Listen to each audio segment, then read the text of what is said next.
Start. Good morning, guys. It's Sylvester Kimanthi. I'm a registered nurse with specialists in mental health and psychiatry. So today, I'm here today with you guys. We discuss a little bit of coronavirus, which has become a pandemic globally, not only in Kenya or East Africa or Africa, but the whole world is suffering from this virus. Now, to start with, we must check the overview of what has been happening globally.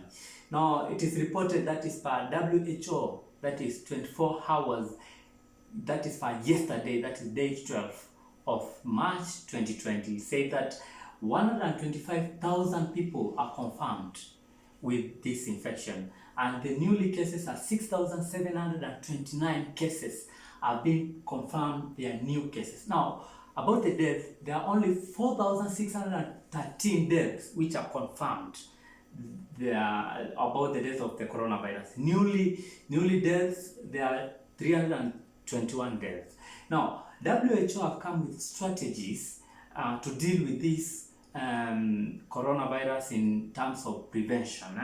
So one thing they have done is they interrupted human-to-human interactions. So ukisikiza news sana, you will hear that even football matches, NBA, everything have been cut short. So there's nothing which is happening much about interaction about human. Also, they have also identified, they have said if you identify, you isolate and you care, you give care or treatment to these people who have been affected. For example, in Kenya now, we have isolation area which have been put in place by the government itself.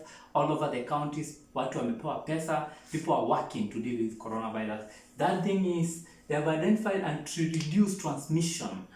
Also, in way of preparedness and response, WHO have told us to use masks for prevention of this disease. Now, today's case basically was, I wanted to teach you guys how to identify a newly identified patient with coronavirus. I just want to give you only three ways in which you can identify a person as coronavirus or the person as COVID-19. That is the disease.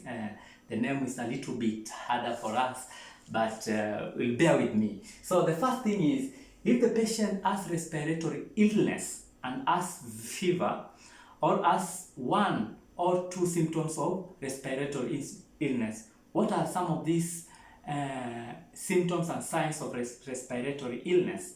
One, we have cough. Another one, we have sweetness, shortness of breath. Very important. So basically, the disease, it affects the lungs, the upper part of respiratory. So that's why it is associated with respiratory illness as per se. Secondly, if a person has been traveled to territories or countries which are associated with this disease, we know them.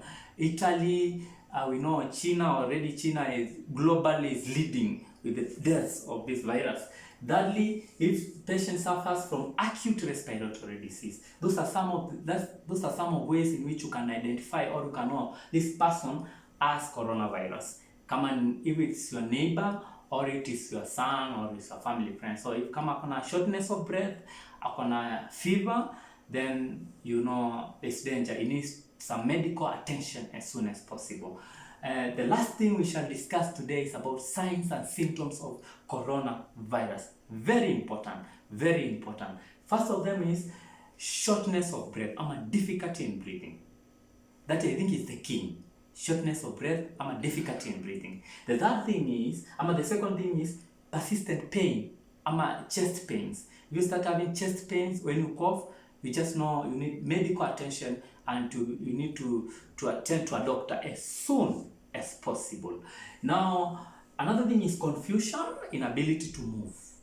So that is also some of the cases how to identify a newly person with coronavirus. That thing is, those are some of the signs and symptoms. So kindly follow us on YouTube, and next video will be doing prevention of coronavirus. We keep teaching our community in the simplest language possible. In our videos, we'll mix English and a little bit of Kiswahili. So don't worry if you are from China na unasikia Kiswahili in between. Don't worry.